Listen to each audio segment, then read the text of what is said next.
పాడి కౌశిక్ రెడ్డిపై హెచ్ఆర్సీలో ఫిర్యాదు. మతం పేరుతో కరీంనగర్ సిపిని దూషించిన ఘటనలో 20లోగా రిపోర్ట్ ఇవ్వండి. డీజీపీకి హెచ్ఆర్సీ ఆదేశం. నేనేమంటా ఉన్నా సరే, కులాలకు మతాలకు అతీతంగా ఈ రాష్ట్రం పోరాటాలు చేసింది, తెలంగాణను సాధించుకుంది.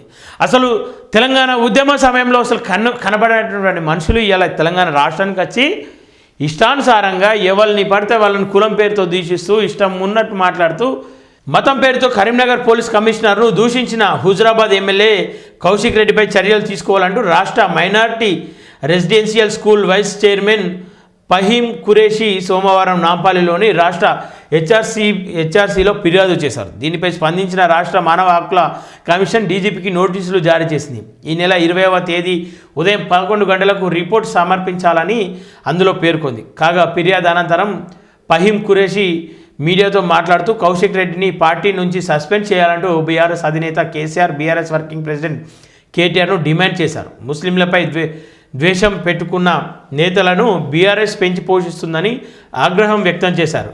కౌశిక్ రెడ్డిని గుణపాఠం తప్పదన్నారు.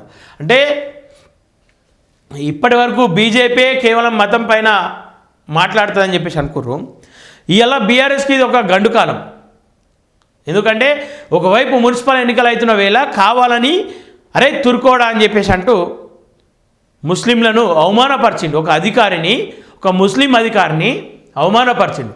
అంతేకాకుండా అధికారిపై ఎట్లాంటి వ్యాఖ్యలు చేసిండంటే ఇలా హిందువుల పండుగను చిన్నభిన్నం చేసేందుకు, ఆ పండుగ ప్రతిష్టను దెబ్బతీసేందుకు ఈ ముస్లిం అంటే ఇక తుర్కోడా అని చెప్పేసి అన్నాడు. ఆ మాటను మనం పదే అన్నది గడిపి ఈ ముస్లిం అధికారి ప్రయత్నం చేస్తూ ఉన్నాడని చెప్పేసి పాడి కౌశిక్ రెడ్డి ఆ ముస్లిం అధికారి పైన ఒక వ్యాఖ్యలు చేసిండు.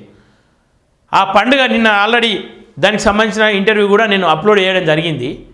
ఎవరైతే ఆ పండుగను ఏ కుటుంబం అయితే ఏళ్ళుగా జరుపుతూ ఉందో, పాడి ఉదయ్ రెడ్డి గారి కుటుంబం వాళ్ళ తాతల నుండి ఆ పండుగను జరుపుతూ ఉన్నారు. ఆయన ఏమంటా ఉన్నాడు, ఆయన ఏం సవాల్ చేస్తూ ఉన్నాడంటే ఆ జంపన్న వాగు ప్రాంతంలో ఉన్నటువంటి 4 ఎకరాలు నా స్థలాన్ని ఇస్తా, 4 ఎకరాలు నీ స్థలాన్ని ఇవ్వు, ఆ పండుగను ఘనంగా జరుపుదాం.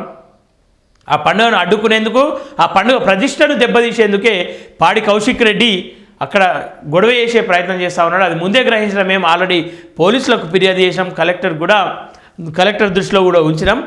అదే ప్రయత్నంగా దాదాపు 30-40 కార్లు వేసుకొని వచ్చి ఆ చిల్లర బ్యాచ్ నుంచి గొడవ చేసే ప్రయత్నం చేసిండు. మేమేమంటా ఉన్నాం, ఆ కుటుంబంతో రాని, దేవుడు మాకేం సొంతం కాదు, దేవుని అందరూ దర్శించుకోవాలి, ఆ కుటుంబంతో వచ్చి దర్శించుకుంటే పర్వాలేదు, కానీ అక్కడ గొడవ చేసే ప్రయత్నం చేస్తూ ఉన్నాడు. అలాగే వాళ్ళ భార్యను ఏదైతే లాక్కెళ్తూ ఉన్నారో అది సోషల్ మీడియాలో చాలా వైరల్గా మారుతూ ఉంది. అలా భార్యను దాదాపు 3 గంటల పాటు బుజ్జగించిన తర్వాత అలా భార్యను అక్కడ నుండి లాక్కెళ్ళే ప్రయత్నం చేసిరంట. అంటే ఈయన ఎమ్మెల్యే అని చెప్పేసి పాడి కౌశిక్ మర్చిపోతూ ఉన్నాడు. ఎమ్మెల్యే అన్న సంగతి పాడి కౌశిక్ మర్చిపోతూ ఉన్నాడు. ఒక గూండాలాగా, ఒక లత్కోరు ఎమ్మెల్యేలాగా ప్రవర్తిస్తూ ఉన్నాడు. ఎందుకంటే ఇలా మతాల ఘర్షణ లేదు తెలంగాణలో, కాబట్టి ఇలా ఏదో ఒక మత చిచ్చు రేపి ఇలా తెలంగాణలో ఏదో ఒక అల్లరి చేసి మీడియా అటెన్షన్ అంతా ఆయన మించుకోవాలి. ఈ అధికారులు ఎందుకు ఆయనను పెంచి పోషిస్తూ ఉన్నారో అర్థమవుతలేదు. ఈయన కాంగ్రెస్ ఎందుకు మౌనం పాటిస్తూ ఉందో అర్థమవుతలేదు. కాంగ్రెస్ ప్రభుత్వం ఉంది, ఆయన ఎందుకు ఉత్తమ్ కుమార్ రెడ్డి ఏమన్నా అర్థం చెప్తా ఉన్నాడా? చుట్టమని చెప్తారు కదా. ఖచ్చితంగా పాడి కౌశిక్ పైన చర్యలు జరగాలి, చర్యలు తీసుకోవాలి.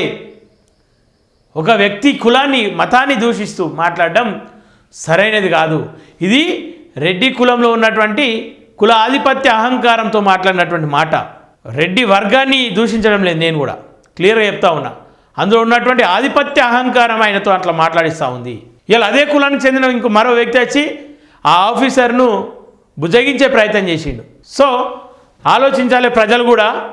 అట్లాంటి దొంగలను గెలిపించి, ఇట్లాంటి వాళ్ళని గెలిపించి మీరు హుజరాబాద్కి ఏం న్యాయం చేయదలుచుకున్నారో నాకైతే అర్థం కాలే.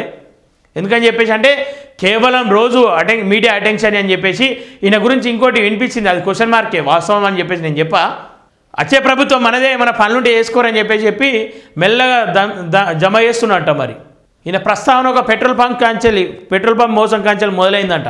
రూమ్ నెంబర్ 23 ఏమో విల్లా నెంబరు, ఇవన్నీ వినిపిస్తూ ఉన్నాయి. మరి ఈయన కథ ఏందో, ఈయన కార్ఖాన ఏందో ఖచ్చితంగా వాస్తవాలు బయటపెట్టే ప్రయత్నం చేద్దాం. ఎందుకని చెప్పేసి అంటే హుజరాబాద్ ప్రజలు చాలా నమ్మిర్రు. ఆ నమ్మకాన్ని వమ్ముపాలు చేసే ప్రయత్నం చేస్తూ ఉన్నాడు. హుజరాబాద్ ప్రాంతంలో ప్రజలంతా అసలు ఏ రోజు కూడా వేరే వ్యక్తులను ఇన్వాల్వ్ చేయండి, ఈయనను నమ్మి గొంతు కోసుకున్నట్టు అయింది. ఈయన భాగవతం ఖచ్చితంగా బయట పెట్టాలి. అట్లనే ఏదైతే మైనార్టీల పైన ముస్లింల పైన చేసినటువంటి వ్యాఖ్యలు ఉందో ఖచ్చితంగా చర్యలు జరపాలి. మానవ హక్కుల సంఘం కాదు, అసలు పోలీస్ అధికారులు ఏం చేస్తున్నాడా? మీ తోటి అధికారి పైన ఆయన మతాన్ని దూషించిండు, అది అగౌరవంగా అరే అని చెప్పేసి అంటూ మంచి చదువులు చదివి ఒక మంచి పేరు తీసుకురావాలని చెప్పేసి ఆయన చేస్తున్నటువంటి పనికి విలువ ఉండాలని చెప్పేసి, ఆయన చేసినటువంటి కష్టానికి విలువ ఉండాలని చెప్పేసి ఆయన ప్రయత్నం చేసుకుంటూ ఉంటే ఆయనను అగౌరవపరిచిండు ప్రజల ముందు, పబ్లిక్ ముందు.